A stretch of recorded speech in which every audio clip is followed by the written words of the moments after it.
Cheers to George, my dad, my protector.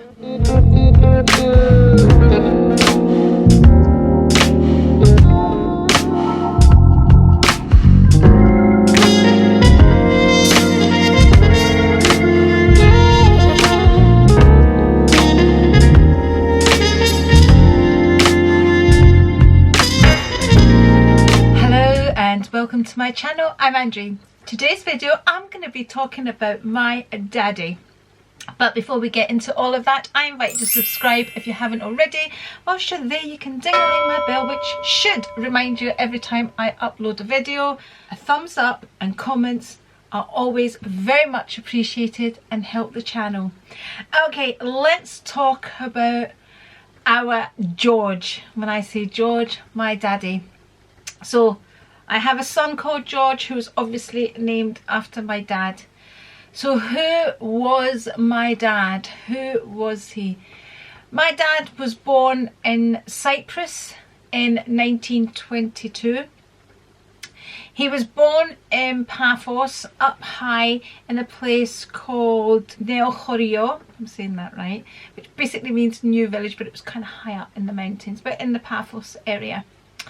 Where Aphrodite's beach and all of that is. That's where my dad was born. It would have been my dad's 100th birthday in May. He was born May the 9th. And he was a wonderful man. He was a tall man, a well-built man. He was an athlete in his time. He was a good-looking man. Personality-wise, he had a very strong character. He was fearless, he was determined, he was straightforward, he was honest, he was hardworking, which made him very successful, and he was very loving. And I was his special little girl. My dad made both my mum and I feel very special. That was the type of person he was. He made us feel very special, very loved and very protected. I knew my dad would protect me from anything and anybody. My dad would protect me from, nobody could come near me because of my dad. He protected me. Although he protected me, he taught me, first of all, to stand up for myself. That was a thing he always taught me. I was an only child. I had nobody else to stand up for me. But I remember him teaching me this from a very, very young age, to stand up for myself, never to give up. If I want something, never to be afraid to ask. You know, his motto was, if you don't ask, you don't get. He was very much like that. Don't be embarrassed to ask for what you want. That's the type of person he was. He was a very, very wise man. The things that come back to me that he used to say to me, you know, he often used to say to me, there's a Greek saying, when translated, it's whatever you show the mirror shows back. So how you treat people, that's how they're going to treat you. If you smile at somebody, they're going to smile back at you. If you're angry at somebody, they're going to be angry back at you. But that's what that saying means. So whatever you show the mirror shows right back at you. I used to have many, many conversations with my dad sitting on the veranda. My dad used to enjoy a wee whiskey every night. I always remember my dad having a wee whiskey at night. So he would come in from work. Well, they would come in together with my mum and dad, because my mum and dad worked together. And so my dad would settle himself down whilst my mum got dinner ready, got his whiskey ready and his wee mezzy until dinner was ready. That's how it was then. So my dad grew up in Cyprus. He had a very poor upbringing, but through his determination, hard work, his nature of never ever wanting to fail, to be a success, he built up a business. He trained as a tailor as a young boy and opened up his own shop and became a successful tailor in Larnaca. I mentioned he was also an athlete. Anyway, long story short, he ended up moving to London with my mum, and with not very much, and he built up another business in London, another very successful business. So he was a tailor that did made to measure suits, all handmade suits. He was so successful he would get flown to different countries just to take the measurements. They didn't want anybody else to do the measurements, just my dad would take the measurements. He would be the cutter also, so he would cut the suit and then he would have everyone else put it together, hand stitch it and whatever they did, and my mum was part of that team as well. So he was a very successful tailor. My dad was that type of person. He was never going to be a person that wasn't going to be successful. He was the type that when he walked into the room, he commanded the room. He had an aura about him. People loved to be around him. Watching my dad at a dinner table, he would be the one that everybody was sitting there listening to in awe, just listening to his stories that he had to tell. He loved to dance. He loved to sing. I quite often remember him and my mum singing in the car. I'm not going to say he was a great singer. You can't be good at everything, people. I know.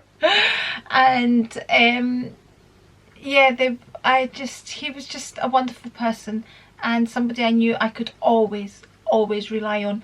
That's why it hit me really, really hard when he passed away, when my dad died. It was 16 years in November. It really hit me hard because I felt as if I'd lost that protector. It started actually before he died because my dad had a form of dementia as well. So what happened with my dad was I got a call one day from my mum. They were in Cyprus. And she says to me, your dad's walked in, his head is bleeding and he doesn't know what's happened. And I says to her, what do you mean he doesn't know? What do you mean he doesn't remember? She said, I'm asking him and he doesn't remember. And I said to her, let me speak to him. And I was Dad, what happened? You know, I was question after question. He says to me, I don't know. He says, I can't remember. I don't know what actually happened. So I don't know what came over me at that point in time. And I just said to him, Dad, do you know how much I love you? I have no idea what came over me, but I'll never forget that moment. And he says, of course I just know, but Dad, I really, really, really love you. And I want you to be well. You need to look after yourself. And he says, I know, I will, don't worry. He said to me, that night, my mum says he got worse. My mum and dad had a friend who was a doctor. They called him over and he said my dad needed to go to the hospital straight away. So he went to the hospital. My mum says he was, you know, they did the tests, the MRIs, whatever they have to do. My mum says he was in the bed talking away. The doctor was asking him all the questions. He was answering all the questions. Quite the thing. And then that night, my mum got the call that he was getting rushed into theatre. So basically there was a blood clot in his brain and they were going to operate. And my dad was never right after that. It took a long time for my dad to even be able to walk again. But he was never the same. You could have the odd conversation. He would remember odd things. Do you know, I used to say to him, Dad, what's my name? Just to test the ground, what's my name? And he used to look at me and he used to laugh and he used to go, Benelope. That's what he used to say to me, Benelope. So I'm assuming that's the Greek version of Penelope. So I don't know if he used to say that to cover the fact that he couldn't remember my name, but he was wise enough to make it look like a joke. But he would, you know, his memory didn't completely go. You could sometimes have a conversation with him, but then he would just turn and be angry, or he would go off and we would look for him and you couldn't stop him walking. So he had a form of dementia as well, and like dementia, once it gets hold, things just gradually get worse and worse and worse. So this is why I have been battling with dementia for a long time. My mum looked after my dad. She did the majority of the care, and then we also had the young Vietnamese girl to help my mum as well, because she couldn't do it all herself. My mum couldn't lift my dad. My dad was a big man. My mum was tiny, by the way, compared to my dad. I mean, there was like, really, there was a big difference in height, in age, in everything between them, but they absolutely adored each other, absolutely loved each other. And I also would go over as often as I could to help, to support, to do whatever I could do. And it made a big difference to my mum when I used to go over. I think it used to make a big difference to my dad, because I wasn't exhausted with having to care for him, so I had more time. I was there just to do that. I wasn't there to do everything else. I was just there to support my mum and be with my dad as well. But anyway, we don't want to talk about the bad things again, about that horrible disease. My dad was a wonderful man, and when he passed, I felt it, and something inside me changed dramatically. I felt the change. It's really weird to explain, but when he passed away, I honestly felt something inside me clicked, and I totally changed. I almost became very much like him. I almost took on his strength of character. I can't put it in words, but I wasn't gonna, I can't put it into words, but I honestly felt the change in me, within me. I became a different person when my dad died. I really felt that difference. Took me a long time as well to come to terms with my dad. As you have all probably noticed, I still haven't come to that point with my mum. It's only 4 years, it's 16 years since my dad passed, so I've had the time to heal, and you know,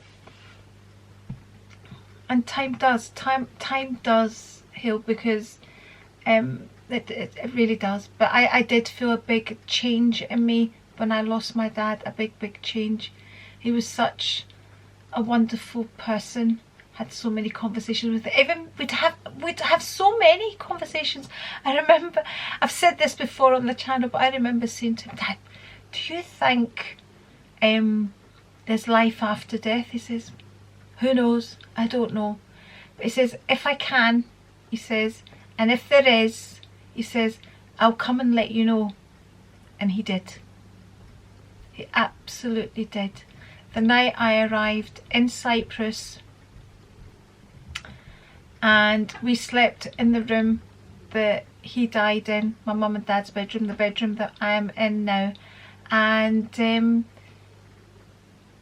that night a light appeared in the room. It wasn't, I couldn't say to you it was the figure of my dad or anything like that, but it was a light that appeared from nowhere, a strong throbbing light that anywhere I turned, I was awake. Anywhere I turned, I could see it. I tried to wake Rico up. I wanted to wake Rico up. I couldn't do it. Didn't allow me. I was like a magnet to this light. I just watched it, and I knew that was my dad letting me know. And I thought, gosh, nobody's going to believe this. Nobody will ever believe this. I'm not going to tell anybody. I've told the whole world, people. I've told the whole world. But that day, I stood at the gate. We were waiting for my dad to arrive. and it was just my mum and I standing at the gate at the end of the veranda. And I said to my mum, I want to tell you something. She looked at me. She says, I know. I said, no, I saw something last night. She goes, I know. I saw your dad too. He came to me as well. I said, so what did you see? She says to me, a light. She described exactly what I had seen. So I believe it was my dad's spirit coming to let me know. And you know, for years after my dad had died, every time I walked into the house, I could feel my dad, I could smell my dad. I know this may sound weird to a lot of you, but that's just every time I walked in, and I would walk in and look for it, and it was when I would walk down the hallway, not as I entered the house, but as I walked down the hallway and towards the bedroom, I would just draw it in because I could feel him. That went away. I remember the 1 year turning up at the house, and I thought, I can't feel him anymore, I can't smell him anymore, I couldn't. And it was still when my mum was living there. But that's the wonderful man that my dad was, George. A wonderful, wonderful man. Cheers to my dad. I should have had a wee whiskey. I'm not a whiskey drinker though, people, but I should have, just for my dad, had a wee whiskey and coke. That was his drink, a wee whiskey and coke. Anyway, that's just a little tiny insight to the wonderful man that my dad was. I just thought I wanted to make a wee video for him as well, just to let you know who my dad was as well. So thank you very much for watching. If you would like to see more videos from me, I'm going to link one here, and if you're not already subscribed, it's right here, and I'll see you next time. Bye.